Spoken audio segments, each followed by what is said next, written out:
பெரிய anti incumbency களத்தில் இருக்குன்னு கொஞ்சம் கொஞ்சமாக உருவாகிட்டு இருக்குங்க. அதாவது ஒரு 2 மாதத்துக்கு முன்னாடி பார்த்தீங்கன்னா இந்தளவுக்கு ஆன்டி இன்கம்பன்சி பேசப்படல. இன்னமும் வந்து ஊடகத்தில் மெயின் ஸ்ட்ரீம்லலாம் இதெல்லாம் விவாதம் பண்ணுறதோ பேசுகிறதோ கிடையாது. பொழுதுக்கும் பேசுகிறது வந்து ஓபிஎஸ் என்ன நினைக்கிறார், டிடிவி தினகரன் என்ன சொல்ல போகிறார், அமித்ஷா எவ்வாறு நடப்பார், ஜண்டா பாண்டா மண்டா அந்த மாதிரி ஏதோ ஒரு பேரில் ஒருத்தர் வருவார் டெல்லியிலேருந்து, அவர் என்ன வியூகம் அமைக்க போகிறாரு இங்கே விஜய். அப்போ ஐயோ அதை விட மோசம் விஜய். இதுவாச்சும் முன்னாடி.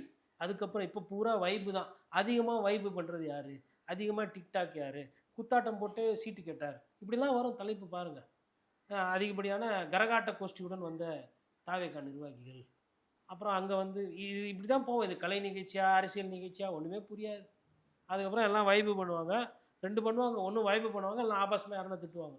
ஆனால் எவ்வளோ விமர்சனம் பண்ணி நம்மளுமே ஊடகத்துறையில் தானே இருக்கோம் சார். விவாதம் என்ன பண்ணுறது, நம்ம இவ்வளோண்டு பேசுவோம், அவங்க வைப்பு பெருசாக பண்ணுவாங்க.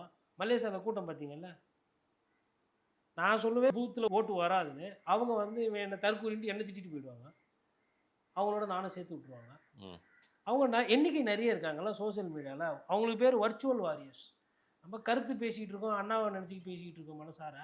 அவங்க அதெல்லாம் சாங் போட்டு மூவ் பண்ணிட்டு போயிடுச்சு.